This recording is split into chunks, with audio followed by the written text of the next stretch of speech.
At his networking gala, I reached out for a simple hug. Grant, my only son, stepped back and said, "I'd rather hug a dog than hug you." His friends burst into laughter. One even filmed it. I stood there in my heels and borrowed dress, holding my smile like a mask. Then he added, "You're not even on my level. Don't embarrass me." The music didn't stop. The lights didn't flicker. But something inside me did.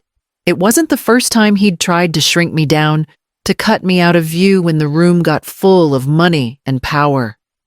But tonight, the sting landed different. Sharper, colder, final.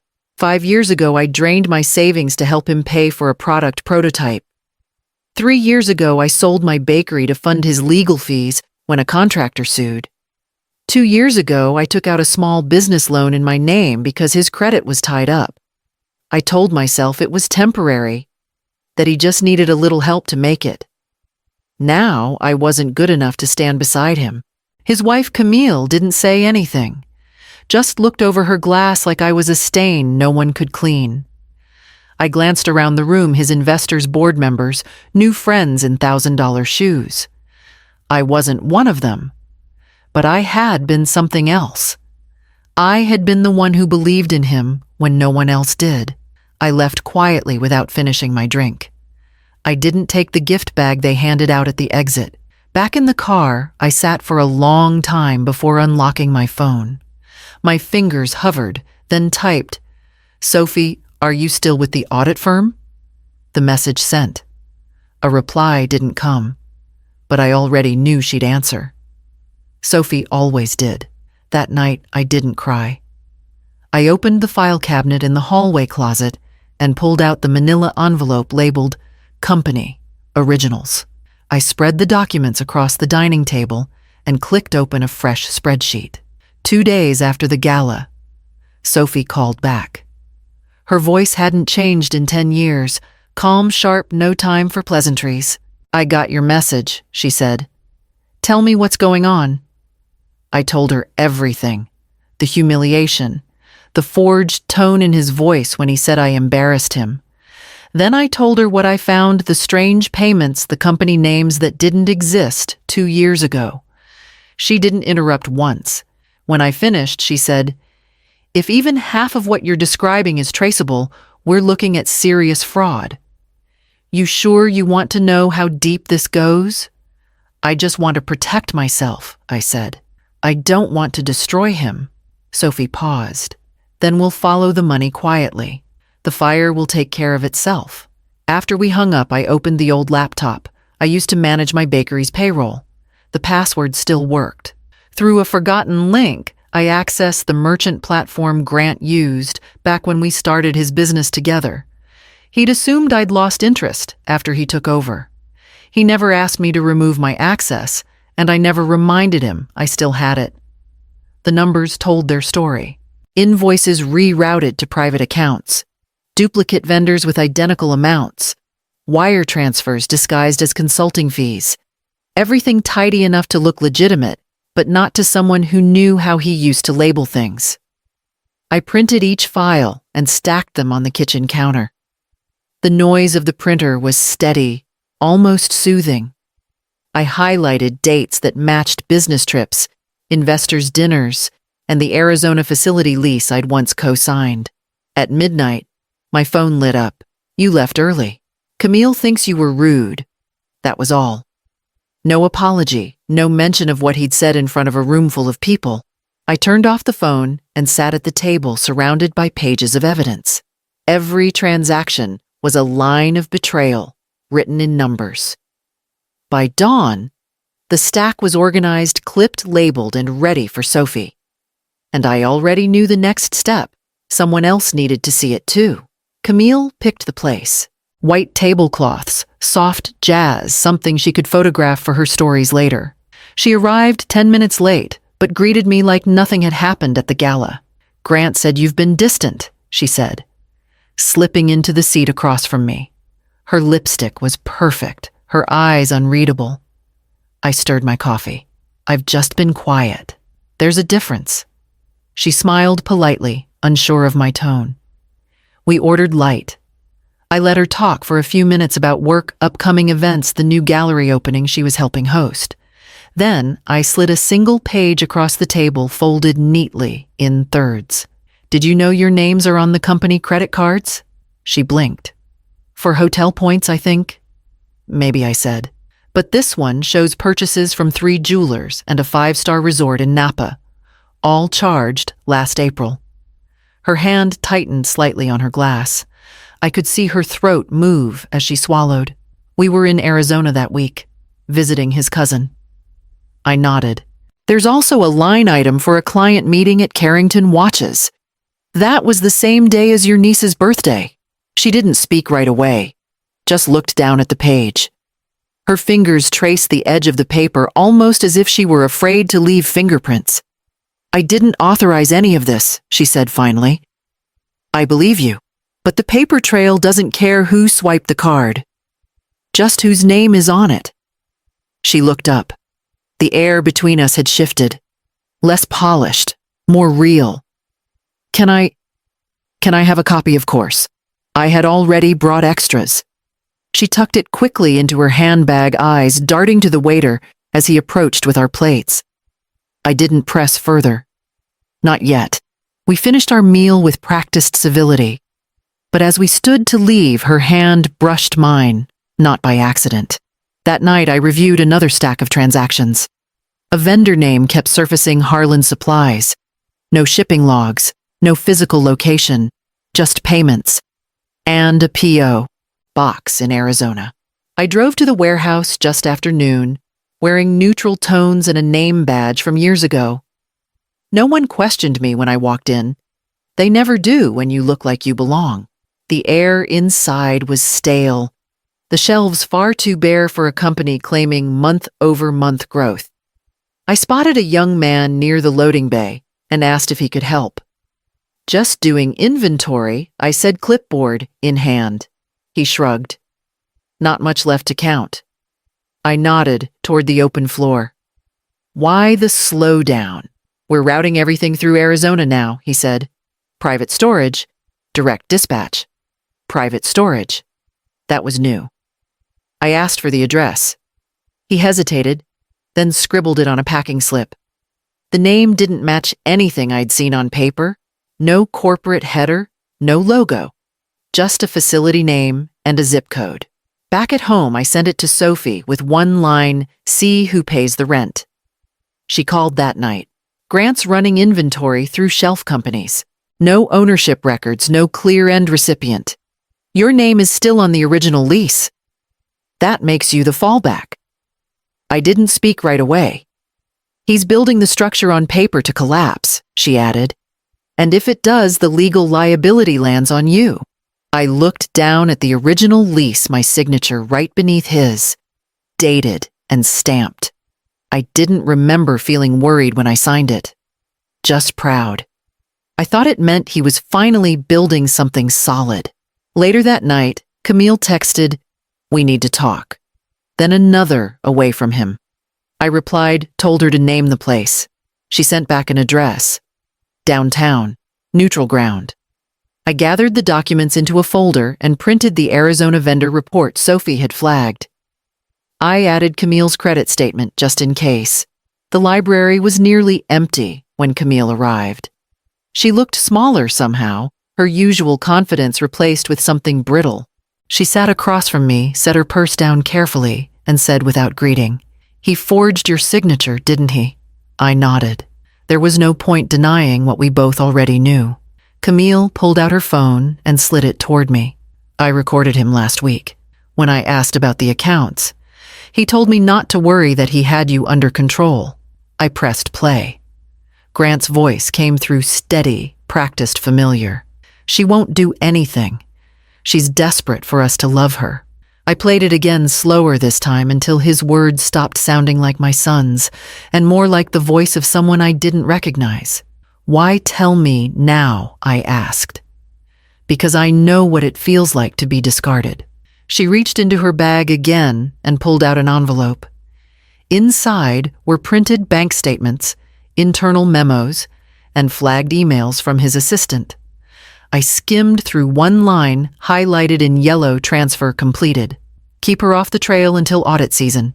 I'd brought my own envelope too, copies of the Arizona lease proof of duplicate vendor payments and the credit card statements with her name attached. We traded them in silence. As she looked through the documents, her breath caught. He told me these accounts were closed months ago. They weren't, I said. They were restructured. Camille stared down at the table. He's been moving everything into my name, hasn't he? Yours and mine, I replied. For a moment, neither of us spoke. Two women, bound by the same man's ambition, sitting under flickering fluorescent light with evidence of our own undoing spread between us. Finally, Camille straightened. Then we stop him. I folded the papers, slid them into my bag, and stood. We already started. That night when I got home, Sophie's email was waiting. The subject line read, Audit schedule confirmed. Internal submission. Tuesday 9:00 a.m. By the end of the week, Sophie's team had everything they needed. Spreadsheets, vendor chains, financial summaries, even Camille's recording cleaned up and transcribed. This could take down the entire entity, Sophie said during our call. Her voice was firm, but not unkind. Good, I told her. But I want it clean. No fallout for the employees. No one who didn't benefit should pay for this. She promised they'd handle it with care. Camille had already reached out to a contact in private PR. Discreet but effective, she said. She was different now. Less polished, more focused. Maybe this was who she'd been before Grant, before she learned to smile through his spin. We created a joint timeline. My documents, her recordings. Sophie's audit trail. Everything aligned. Every dollar led to a handprint. And none of them were ours. One night I sat in front of the final draft of the report. My finger hovered over the keyboard. A part of me still wanted to send Grant a warning. A chance to come clean. To own what he'd done before it was too late. Then my phone lit up with his latest message. You're not invited to the next fundraiser. It's for serious investors only. 5 years ago, I sold my house so he could make payroll. I used the equity to pay contractors when a project fell through. I cooked for his team when they worked late nights in that first rented space. And now I wasn't serious enough. I closed the message and opened a new email. Sophie received the final file at 11:42 p.m. The next morning, I walked past his office building. Grant's name was etched into the glass above the entrance, large, gold, and gleaming. I didn't stop. Just kept walking, one hand gripping the shoulder strap of my bag, the other clutching the printed timeline. Tuesday 9:00 a.m. That's when it would all begin. Not with a crash, not with a scream, but with the quiet shift of truth being documented, verified, and released. The report went out exactly when it was supposed to, 9:03 a.m. on the dot. Sophie's team executed flawlessly. Within an hour, every major investor forum had picked it up. By 10 user threads were multiplying users, dissecting every transaction, every shell company, every false report. At 10:17, the co-founder announced his resignation. He didn't even call Grant first. Just a single post on social media. Effective immediately, I will be stepping down from all roles at Kent Technologies. That one sentence sent shockwaves through their entire network. By noon, the Arizona warehouse was exposed. Reporters began connecting the payments to Harlan Supplies and the private storage facilities. Camille's name disappeared from the coverage almost immediately. Sophie had made sure of it. I sat at a cafe 2 blocks from Grant's office, stirring a cup of coffee gone cold. My phone vibrated, constantly calls from unknown numbers, voicemails from reporters. One from a lawyer I hadn't spoken to in years. Then, at 12:46, a message appeared. What did you do? No greeting, no apology, no acknowledgement, just that. I put the phone face down and didn't respond. At 2:11 p.m., Sophie texted assets, frozen, confirmed. At 3:32, the first news alert hit. By 4:00, agents entered the headquarters. quietly, efficiently, no spectacle, just consequence. When the footage aired on the evening broadcast, Grant was standing on the steps of the building, his tie askew face red, insisting he'd been framed. The crowd didn't buy it. The questions drowned him out until he gave up and covered his face. I turned off the television and sat still. The noise of it all faded, replaced by the kind of silence that feels like aftermath. By 5:30, the sun had started to dip streaks of gold catching on the city glass. I finished my drink, paid my bill, and walked home. When I reached my door, there was already a message waiting Camille's name on the screen. "He's blaming you for everything. I think you should see this." Camille arrived just after 8, her face drawn but composed. She stepped inside without waiting to be invited, carrying nothing but her phone and a folded envelope. "He's spiraling," she said. "Says it's all fabricated, that we plotted to destroy him." I handed her a cup of coffee and sat down across from her. "They usually blame everyone else. It's easier than looking in the mirror." She nodded, her eyes heavy. "He called my father, told him I was working with federal agents, that I'd been planning this since we got married. We didn't talk strategy. There was nothing left to plan. The exposure had happened. The consequences had begun." Camille sat on the floor near the window, pulling her knees to her chest like a child. She spoke in soft, fractured sentences about the early years the first big investor pitched the way Grant used to call her brilliant, then gradually started calling her lucky. "He never hit me," she said, almost as if that earned him something. "But he stopped seeing me a long time ago." I didn't say much, just listened. When she finally left, I went into the back room where the old safe sat behind my filing cabinet. The combination came easily. Inside were documents I hadn't looked at in years. Birth certificates, a copy of my will, a few photos from Grant's graduation. Tucked inside an envelope were the letters he'd written me as a child. One in green crayon said, "Thanks for helping me with math. You're the best mom ever." Another, folded twice and worn at the edges, read, "I love you even when I'm mad." I didn't cry. I didn't throw them out either. Instead, I found a smaller box, lined it with tissue paper, and gently placed each letter inside. On the lid, I wrote one word in permanent ink, "before." The next day, Sophie called. The case was moving fast now. There would be hearings, depositions. They wanted to know if I'd be willing to testify. I met Sophie in her office downtown, 1 floor above a quiet law firm and 3 floors below the district prosecutor. She slid the folder across the table without a word. Inside was the full report, nearly 200 pages of financial trails, asset transfers, forged contracts, and signed statements. She waited while I flipped through the last section. "Do you want to press charges personally?" she asked. I looked up. "No. Let the state handle it. I'm just here to make sure he doesn't take anyone else down with him." She nodded. "Then all that's left is this." She handed me a single sheet. It was the formal release of interest from Kent Technologies, my name removed from all leases lines of credit corporate records. I signed without hesitation. With that one signature, I untied myself from the company I helped build. The following day, the state prosecutor's office filed charges: wire fraud, tax, evasion, misuse of investor funds. The press ran with it. Camille issued a brief statement of support for the investigation, then filed for divorce. She didn't ask for anything but her maiden name and a clean exit. I boxed up the last of the documents that night: contracts, receipts, copies of every report. They went into storage, sealed and labeled just in case. I kept only one folder in the drawer, the release form. That weekend, I pulled my old sketchbook from the closet.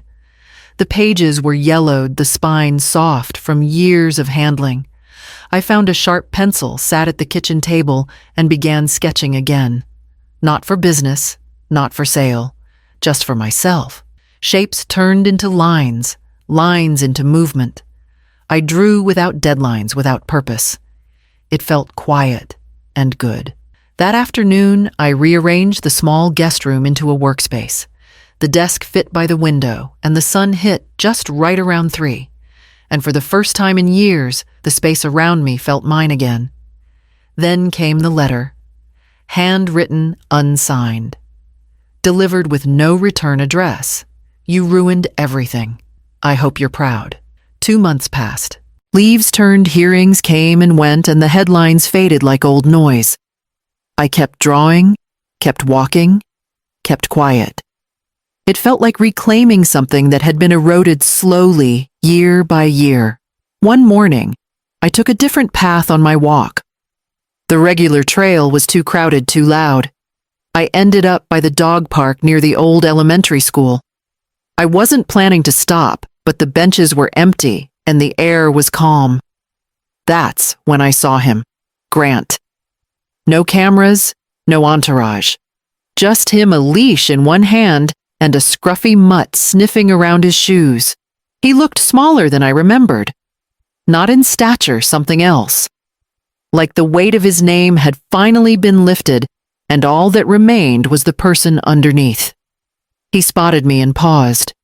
For a second, I thought he might pretend not to notice, but then he walked over. I never meant to, he started. I held up a hand. Don't.